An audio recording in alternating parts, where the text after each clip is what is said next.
ఈరోజు విశాఖపట్నంలో ఒక కానిస్టేబుల్ అప్పులు బాధ తాళలేక, అంటే ఈయనకు రావాల్సినటువంటి సకాలంలో ఈ యొక్క రుణాలు కానీ ఈ యొక్క బెనిఫిట్స్ కానీ ఏమీ ప్రభుత్వం సైడ్ నుంచి అందక ఆయన ఆత్మహత్య చేసుకున్నట్టుగా సమాచారం అందుతుంది. ఏదేమైనప్పటికీ కానిస్టేబుల్ ఆత్మహత్య చేసుకోవడం అనేది కొంత బాధాకరం. అయితే మరో పక్క నుండి మనం చూసుకున్నప్పుడు రాష్ట్రంలో పేర్ని నాని గారు వాళ్ళ అబ్బాయిని గెలిపించడం కోసం ఏకంగా పోలీస్ స్టేషన్కే వెళ్ళి పోలీస్ స్టేషన్లో తన మనుషుల్ని ఎవరో అరెస్ట్ చేశారంట. అరెస్ట్ చేస్తారో మీకు ఎంత ధైర్యం అని చెప్పి పోలీస్ స్టేషన్కి వెళ్ళి కేకలో అక్కడ దాడులు చేసి వచ్చారంట వీళ్ళు. అయితే కేసు కూడా చాలా సాధారణమైన కేసు నమోదు చేశారంట. అంటే పెద్దల పైనుంచి ఇన్స్ట్రక్షన్స్ రావడంతో సాధారణమైన కేసు నమోదు చేశారు. మరి మొన్నటిదాకా క్రాంతి రాణా టాటా గారు వాళ్ళ అధికారులకి ఏదో అన్యాయం జరిగిపోతుంది, ఈ యొక్క ఈనాడు పత్రిక ఏదో పరువు తీసేస్తుంది, ఇలాంటి డైలాగులు కొట్టాడు. మరి వీరి కోసం ఎవరు నిలబడతారు? ఈరోజు పోలీస్ స్టేషన్ మీద దాడి జరిగి అక్కడ కనీసం ఎవరికైనా సెల్ఫ్ రెస్పెక్ట్ ఉంటుంది కదండి. మీ ఆఫీస్కి వచ్చి ఎవరైనా దాడి చేస్తే మీకు కోపం రాదా? వాళ్ళు అక్కడ బాధపడుతున్నారో వాళ్ళని ఓదార్చడం ఉండదు, వాళ్ళ తరపున మాట్లాడుతూ ఉండదు, వీళ్ళు చర్యలు కూడా ఉండవు. ఇక్కడ ఏమో ఇష్టానుసారంగా వైసీపీ శ్రేణులు పోలీసు వారిని వాడుకోవచ్చు, వాళ్ళ ఇష్టానుసారంగా వాళ్ళని ఉపయోగించుకోవచ్చు. ఇది పరిస్థితి. మీరేమంటారు దీని మీద? మరి ఈరోజు కానిస్టేబుల్ మరణం పట్ల ఏమండి, చాలా దురదృష్టకరం అది. ఎందుకంటే పోలీసు వ్యవస్థలో దారుణంగా వేధించబడే వ్యవస్థలో కానిస్టేబుల్స్ ఉంటారు. ఆర్డర్లీ అది కొంచెం తొలగింది ఈ మధ్య.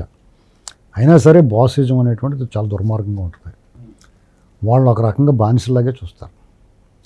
కొంచెం చదువుకున్న వాళ్ళు, కుర్రోళ్ళు, యువకుల్లాంటి వాళ్ళు వచ్చిన తర్వాత కొంచెం మారద్దు అనుకుంటే వాళ్ళు మరీ దారుణంగా ఈ టెన్యూర్లో దారుణంగా మారిపోయారు వాళ్ళు.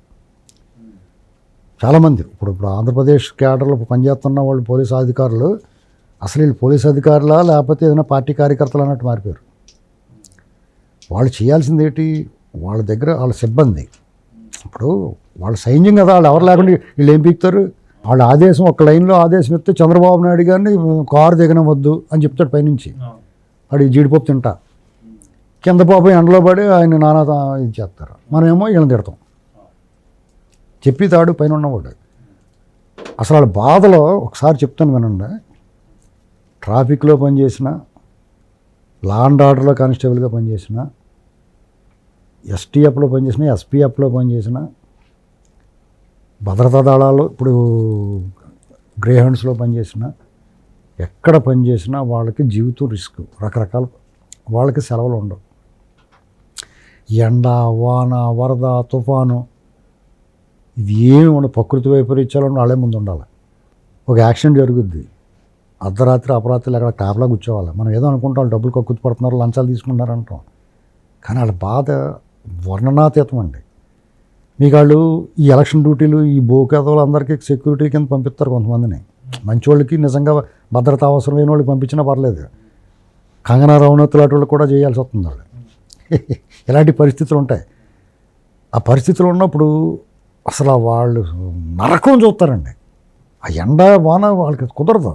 చెమటలు కక్కుతూ ఉండాలి, తాగడానికి నీళ్లు, గుక్కుడు నీళ్లు ఉండవు, వాళ్ళు భోజనం వసతి ఉండదు. ఇది ఎవరన్నా గమనించాడు ఎవడన్నా? వాళ్ళ భోజన వసతి కూడా నీకెందుకు? అమరావతి ఉద్యమం జరుగుతున్నప్పుడు ఆ రైతులు భోజనం పెట్టివారు, వాళ్ళు కొడుతున్నా కానీ వాళ్ళు కూడా సిగ్గుపడకుండా తినేవారు. ఏం చేస్తారు? ఆకలండి. ఎవడు పని చేసిన అన్నం కోసమే కదా. వాళ్ళకి ఎంత మానసిక సంఘర్షణ ఉంటుంది. మనం వాళ్ళని కొడుతున్నాం, వాళ్ళు మనకు అన్నం పెడుతున్నారు అనేటువంటిది. అక్కడ వాళ్ళు ఎంత సంఘర్షణ. ఆ పైన ఉన్నవాడు బుర్రలేనివాడు ఏం చెప్తాడు? ఆ రైతుని ఎరగొట్టండి అని చెప్తాడు. ఆదేశాలు పాటించాలి. రోడ్డునే పడుకుంటారు. సమయానికి ఫుడ్ ఎవరు ఎప్పుడో ప్యాక్ చేసి ఎవరికో కాంట్రాక్ట్కి ఇస్తారు. ఆడు ఆ పాసికం పోచినా తినాలి. ఆ మధ్యన ఆకులు లేకపోతే ప్లాస్టిక్ షీట్ల మీద ఆ ఫ్లెక్సీలు చింపిన దాంట్లో పెట్టుకుని తిన్నారు అన్నారు. వీడియోలు వచ్చినాయి చూసారా? ఇది నేను చాలా సింపుల్గా చెప్తాను. నీ ఎవరో కానిస్టేబుల్ని మీరు కూర్చోబెడితే వాళ్ళ కష్టాలన్నీ ఇంకా బాగా చెప్తారు. ఇప్పుడు మీరు వాళ్ళ కష్టాలను కూడా బయట తీసుకురావాలి. ఈ ట్రాఫిక్లో పనిచేస్తారు. ఎండ వాన ఏదైనా సరే వాళ్ళు నిలబడాలి కదా. అక్కడ వాళ్ళు అక్కడ లేకపోతే వాహనాల రద్దీని క్రమబద్ధీకరించడం ఎవరు సాధ్యమవుద్దండి? ఎవడో ఒక ఆతృతగాడో ఆత్రం ఉన్నవాడు కారు అడ్డంగా పెడతాడు వెళ్ళి.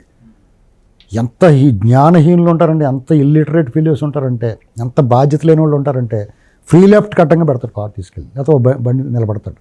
అప్పుడు వాళ్ళు కానిస్టేబుల్స్ బెంగళూరు సిటీ మార్కెట్లో ఏం చేస్తారంటే అక్కడ కానిస్టేబుల్స్ ట్రాఫిక్ వాళ్ళు ఎవరికి నిర్దేశించిన దారిలో వాళ్ళు వెళ్ళాలి. పెడిస్ట్రియన్స్ అంటే పాదచారులు, వాళ్ళకి అండర్ గ్రౌండ్ ఉంటుంది సిటీ మార్కెట్లో, వాళ్ళు అందులోంచి వెళ్ళాలి. మధ్యలోంచి రోడ్డు క్రాస్ చేద్దాం అనుకున్నానికి ముడ్డి పగలు కొట్టేస్తారు, అక్కడ లాఠీ చార్జ్ చేస్తారు. అలా చేస్తే మనం ఊరుకోం, గొడవ చేస్తాం. కానీ మనం క్రమశిక్షణతో ఉన్నామా? సిగ్నల్ పడింది ఆగుతామా? లేదా ఫ్రీ లెఫ్ట్ ఉంటుంది, ఫ్రీ లెఫ్ట్ని బ్లాక్ చేయడం వల్ల ట్రాఫిక్ పోవడంత రద్దీ అయిపోతుంది. ఆ ఫ్రీ లెఫ్ట్ లబ్ధి అయిన కూడా కానిస్టేబుల్ వెళ్ళి పడమని లాగేస్తాడు దవడ మీద, ఇంక మళ్ళీ ఎవడ పెట్టడు అక్కడ, మళ్ళీ చేసుకుని మళ్ళీ చేసుకున్నాడు అంటారు. వాళ్ళు కూడానే ఇలాంటి దానికి స్పందించకుండా ఎవడ అర్జెంట్కి వెళ్ళి వాడిని ఆపి ఆనేపి తింటారు. అలా కూడా కొంతమంది ఉంటారు. ఈ ఎండల్లో ఇప్పుడు ఎలా ఉంది ఎండ, ఇప్పుడు ఆ ఎండలో డ్యూటీ చేస్తూ ఉంటారు. కొంచెం మానవత్వం ఉన్నవాడు వాళ్ళకి మజ్జిగ ప్యాకెట్ లస్సీ ప్యాకెట్ ఇస్తే ఏం పోద్దంటే మనకు బుడంతకు వచ్చి పెడతాం. ఆ ట్రాఫిక్ సిగ్నల్ దగ్గర ముట్టోళ్ళకి డబ్బులు వేసి పోతులు, వాళ్ళు అక్కడి నుంచి బీహార్ నుంచి యూపీ నుంచి వాళ్ళందరినీ హ్యూమన్ ట్రాఫికింగ్ చేసి వాళ్ళందరినీ పట్టుకొచ్చి మన మీద వదిలేస్తున్నప్పుడు వాళ్ళకి బంద్ చేసి ఆ రూపాయలన్నీ కూడా మన కోసం కష్టపడుతున్న వాళ్ళని, మన వాహనాల రద్దీని క్రమబద్ధీకరిస్తున్న వాళ్ళని వాళ్ళకు బటర్ మిల్క్ ప్యాకెట్ ఇస్తే నేను ఇస్తాను అంతనే చెప్తున్నాను నేను. మీదేం పోద్ది? అప్పుడు వాళ్ళకి కూడా ఒరే మన పట్ల ప్రజలంత బాధ్యతగా ఉన్నారో మనం కూడా క్రూరంగా కఠినంగా వ్యవహరించకూడదు వాళ్ళతో, వాళ్ళలో మంచి మనసు ప్రవేశిస్తుంది. అంతేగాని నువ్వు దజ్జా కారు మీద వెళ్ళిపోయి వారాక్షన్ చేస్తే ఈ అమ్మాయిడు అన్న కోపం మనిషికి కలుగుతుంది. వాళ్ళ కష్టాలు అలాగుంటే ఈ పోలీసు బాసులు మాత్రం పాలక పక్షానికి ఒత్తాసుగా పలుకుతూ వాళ్ళకి బానిసల్లాగా బంటుల్లాగా వ్యవహరిస్తా వాళ్ళు సీఎం కొడితే మాత్రం లెటర్లు రాసేస్తారా. ఇప్పుడు ఇక్కడ నిన్న బాలినేని శ్రీనివాస్ వ్యవహారం ఉంది, ఆ సీఏ మీద ఎస్పీ చర్య తీసుకోవాలి. నువ్వు ఎలక్షన్ కమిషన్ దాకా ఎందుకు ఎస్పీ ఎంపీ ఎక్కుతున్నాడు అక్కడ? నీకు ఎలాగ అధికారాలు ఉంటాయి ఇప్పుడు ఈ టైంలో? ఇప్పుడు ఎలక్షన్ కమిషన్ చేతిలో ఉన్నప్పుడు నువ్వు ఎందుకు నువ్వు చర్య తీసుకోలేదు? నీ భయమా? అయితే మాలాంటి వాళ్ళు తేలిగ్గా దొరుకుతాం కాబట్టి ఇటు ఈజీ టార్గెట్ కాబట్టి మా మీద ఎగురుతారు మీరు రాజకీయ పార్టీల మీద. అది ఈనాడు ఏమనరండి, ఈనాడు పేపర్తో పెట్టుకుంటే వాళ్ళు ఆపరేషన్ చేసి కుట్లేస్తాం మానేస్తారు, తోలు తీసి ఎండ వేస్తున్నారు. వాళ్ళు మారుమూలకి వెళ్ళి మైక్రో లెవెల్లో మీ అవకతవకలన్నీ బయట పెడతారు. పత్రికలు అంటే రవి కాంచిన చోట కవి కాంచినట్టుగా ఈ పత్రికలు మీడియా ఏం చేస్తుందంటే సూర్యుడి దూరం చోట కాకుల దూరం కారడిలో చీమల దూరం చిట్టడిలోకి వెళ్ళి కూడా అక్కడ అవకతవక జరిగితే తీసుకొచ్చి బయట పెడతారు. మిమ్మల్ని మీ అవకతవకల్ని అవినీతిని మీ బాధ్యత లేనితనాన్ని మొత్తం ఇప్పి చూపిస్తారు. వాళ్ళు కళ్ళ ముందు కనిపిస్తూ ఉంది. ఆ పేరుని వాళ్ళు స్టేషన్ మీదకి దాడి చేస్తే ఇప్పుడు ఎలక్షన్ కమిషన్ ఎలక్షన్ కోడ్ ఉన్నప్పుడు కూడా వాళ్ళు అలా బరితెగించి వ్యవహరిస్తుంటే మీరు ఏం పీకుతున్నారండి? మీ కానిస్టేబుల్ వెల్ఫేర్ చూడండి. ఏదో వాళ్ళకి వెల్ఫేర్ అసోసియేషన్ ఫండ్ అది కలెక్ట్ చేసి వాళ్ళకి ఏది ఇచ్చేస్తాం కాదు. ఎవరైనా ప్రమాదవశాత్తు చనిపోయినా లేకపోతే రిటైర్ అయిపోయిన వాళ్ళు బెనిఫిట్స్ రావడం కోసం కాళ్ళు అరిపోలే తిరుగుతారు మీ దగ్గరికి. KNY పతంజలి అని ఒక ఆయన ఉండి రైటర్ చనిపోయారు. ఆయన కాకి మనం అని రాశాడు. 40 ఏళ్ల క్రితమే వీళ్ళ అవస్థలు ఎలా ఉంటాయో రాశాడైనా. ఎప్పటికీ ఏం మార్పు వచ్చిందని అడుగుతున్నాను నేను. అది చదవండి ఒకసారి. వాళ్ళకి నేను గమనిస్తున్నాను. నేను 40 ఏళ్ల క్రితం పోలీసు వ్యవస్థ, ఈ బ్రిటిష్ నుంచి వచ్చిన ఈ పోలీస్ సిస్టమ్, ఈ పోలీసు విధానాల్లో ఎప్పటికీ ఏం మార్పు లేదు. KNY పతంజలి గారు రాసిన పుస్తకం కాకి మనం అని ఉంటుంది. ఆ వాళ్ళు ఎలాంటి పరిస్థితులు ఉన్నాయో, ఎలాంటి బాసిజం ఉందో, ఎలాంటి వేధింపులు ఉన్నాయో, ఎలాంటి దుర్మార్గాలు ఉన్నాయో ఇవాళకి ఏ మార్పు లేదు. 4 తరాలు 4 దశాబ్దాలు ఉంటాయి. అయినా సరే మీ వ్యవహారం ఎలాగ ఉంది? అప్పటికన్నా అధ్వానంగా ఉంది. అప్పుడు ఇంకా IPSలో IASలో చాలా పద్ధతిగా ఉండేవారు, ఎంతో కొంత బాధ్యత కలిగి ఉన్నారు. ఇవన్నీ గమనించుకో. నేనైతే నా సానుభూతి పోలీస్ కానిస్టేబుల్స్కి SIల మీద కూడా నా సానుభూతి ఉంది.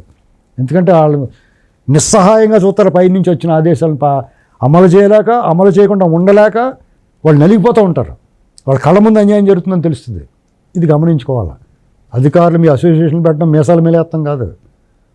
ముందు మీది వీరికి అడుక్కోండి, తర్వాత ప్రపంచానికి చూద్దరు. కానీ ముందు వాళ్ళు ప్రజలే. వాళ్ళకి అలా మీరు ఎప్పుడైతే బాధ్యతగా ఉన్నారో వాళ్ళకి కూడా బాధ్యత పెరిగి ప్రజల పట్ల బాధ్యతగా వ్యవహరిస్తారు.